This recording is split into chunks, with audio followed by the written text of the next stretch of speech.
As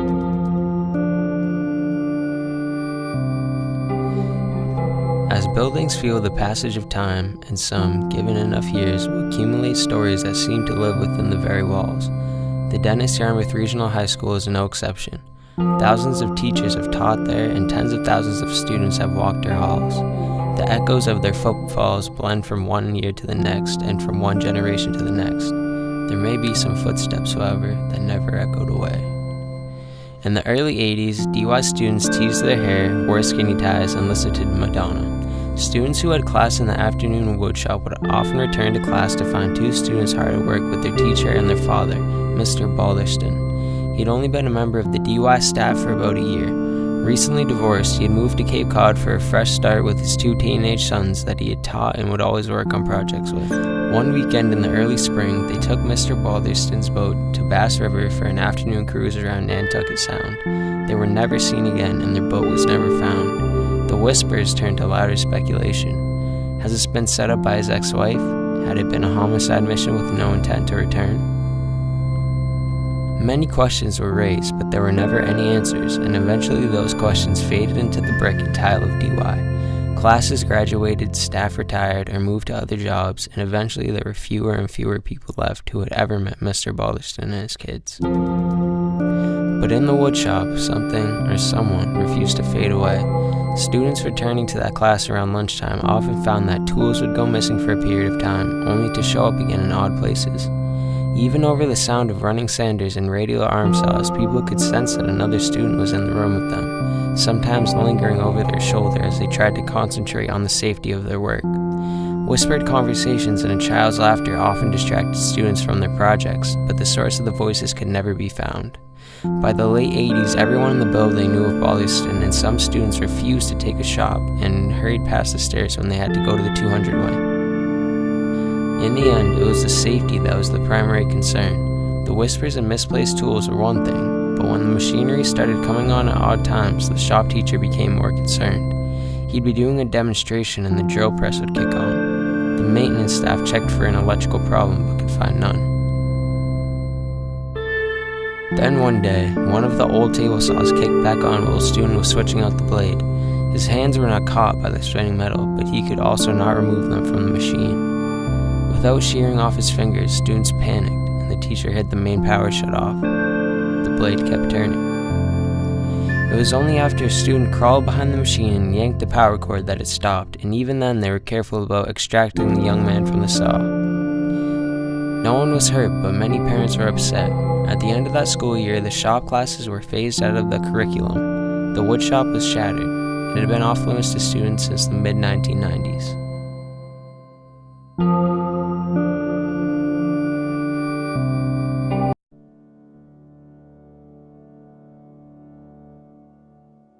As buildings feel the passage of time, some, given enough years, will acquire stories that seem to live within the walls.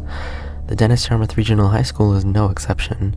Thousands of teachers have taught here, and even more students have walked its halls. The echoes of their footfalls blend from one year to the next, and from one generation to the next. Some footsteps, however, never echoed away. In the early 80s, DY students would take small engine classes, boat repair, and would take on woodworking projects in the woodshop. Students who had class in the afternoon returned, finding one of the staff members having lunch. Mr. Balderston had only been a member of the staff for about a year. He was recently divorced, and for that reason moved to Cape Cod seeking a fresh start. Students, of course, gossiped about Mr. Balderston and his lonely habits, and what really happened when they all left class. After all, he was a pretty strange guy. He didn't talk much of his personal life, although that wasn't enough to incriminate him, but his other habits made him their target. Whenever a student would ask him a question, he would stare at them and not answer. He would often lose track of the class entirely as he stared out into space, not realizing he did so when his students took him out of his trance. Students became worried for him after his habits came up left and right out of nowhere. Then, one weekend in the early spring, Mr. Balderston suddenly left for the Bass River for a cruise around Nantucket Sound. He was never seen again, and his boat was never found. Many questions were asked, but none were answered. Eventually, the questions altogether faded from the memory of DY. Classes graduated, staff retired and moved to other jobs, leaving fewer and fewer people who had ever met Mr. Balderston. However, in the woodshop, something or someone refused to leave. Students returning to class around lunchtime would say they could smell coffee in the room. Tools would go missing for a period of time, only to show up again in odd places.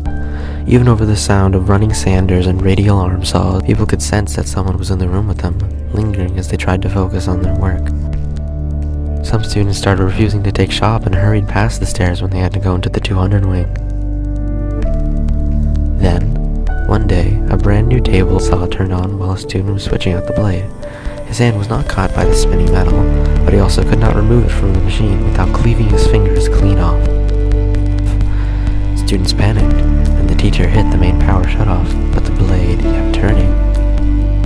It was only after the teacher jammed a metal pipe into the saw that it stopped and the student's hand was removed. At the end of the school year, shop classes were taken out of the curriculum entirely. The woodshop is boarded up and locked and has been off limits to students ever since, leaving many to ponder the true fate of the missing shop teacher.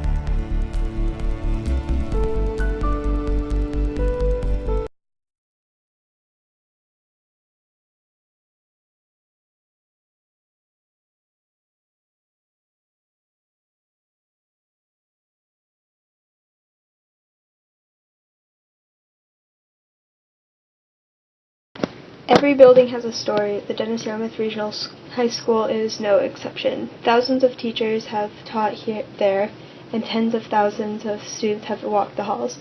These students and these teachers bring stories into the building. In the early 80s, DY had a woodworking course to put their handiness skills to the test.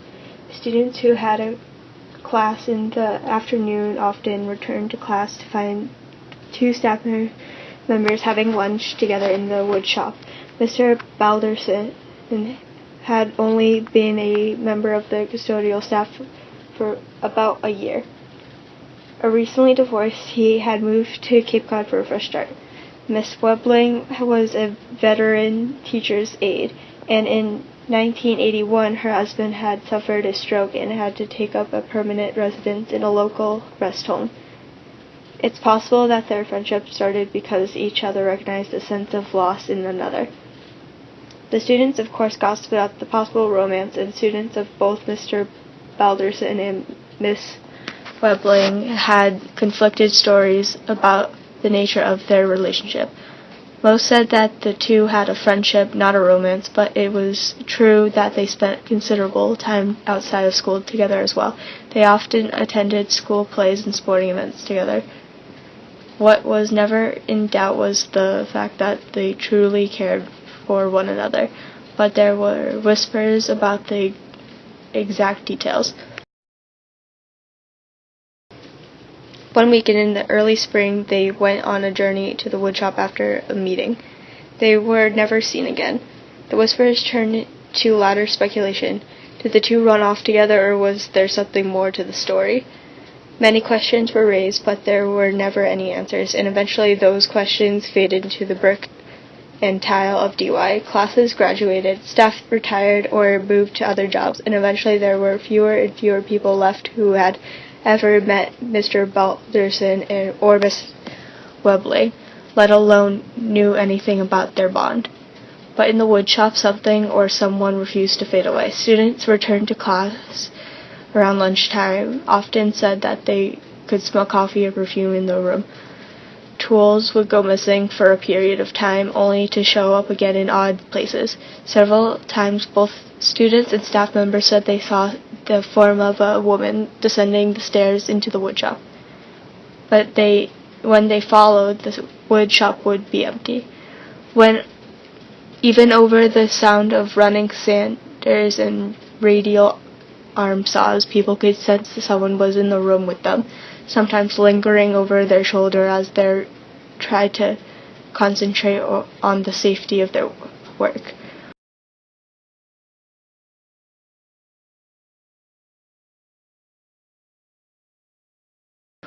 Whispered conversation and a woman's laughter often distracted students from their projects, but the source of the voices could never be found.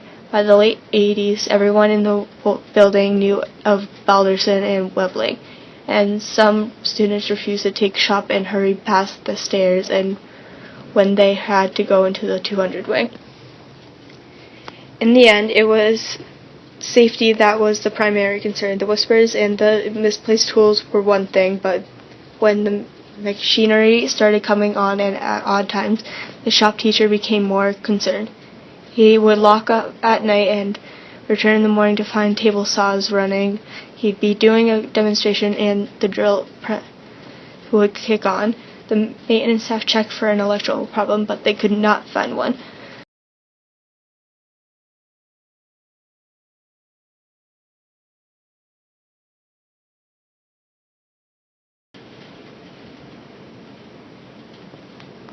The woodshop was shuttered. It has been off limits to students since the mid-1990s.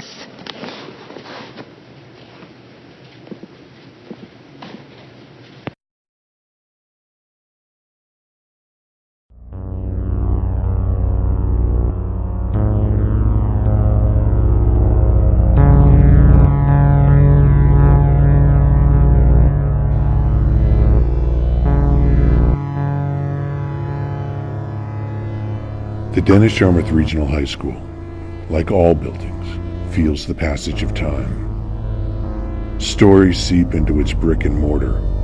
The echoes of footsteps blend from one year to the next, and from one generation to the next.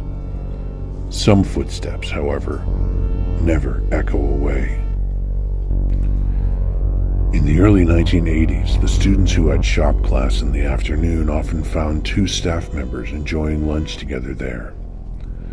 Mr. Whitmarsh was a well-liked member of the custodial staff. Recently divorced, he had moved to Cape Cod for a fresh start. Miss Gore was a veteran teacher's aide, and in 1981 her husband had suffered a stroke and had to take up permanent residence in a local rest home. It's possible that their friendship started because each recognized a sense of loss in the other. Students, of course, gossiped about a possible romance, but teachers said the two had a friendship, not a romance. Yes, they often attended school events together and were seen out around town. But the details of their relationship was something they kept very private. One weekend in early spring, they took Mr. Whitmarsh's boat down the Bass River for an afternoon cruise around Nantucket Sound. The boat was never seen again. Whispered gossip turned to louder speculation. Had there been an argument? Had they escaped together to live in secret? Had it been a suicide pact among two sad and lonely people? Those questions never found answers, and over the years they faded away. Classes graduated, staff retired or moved on to other jobs, and eventually there were fewer and fewer people left who had ever met Whitmarsh and Gore. But in the woodshop, something refused to fade away. Students returning to class around lunchtime often said that they could smell coffee or perfume in the room. Tools would go missing for a period of time, only to show up again in odd places. Several times, both students and staff members said they saw the form of a woman descending the stairs into the woodshop, but when they followed, the woodshop was empty. Even over the sound of running sanders and screeching radial arm saws, students sensed that something was lingering over their shoulder, but when they looked back, no one was there. By the early 90s, everyone knew of the strangeness down the stairs, and some students refused to take shop and hurried past when they had to go into the 200 wing. When the machinery started coming on at odd times, the shop teacher became more concerned. He would lock up at night and return in the morning to find a table saw running. He'd be doing a demonstration and the drill press would kick on. The maintenance staff checked for an electrical problem but found nothing. Nothing except the eerie feeling that something was moving within the wires and making mischief with the current. One day, a table saw kicked on while a student was switching out the blade. His hand was not caught by the spinning metal, but he could not remove it from the machine without shearing off his fingers. Students panicked, and the teacher hit the main power shutoff. The blade kept turning. The teacher jammed a metal rod into the saw, stopping the machine and cracking the blade. In the sudden silence, the students and teacher clearly heard a man and woman murmuring to each other nearby.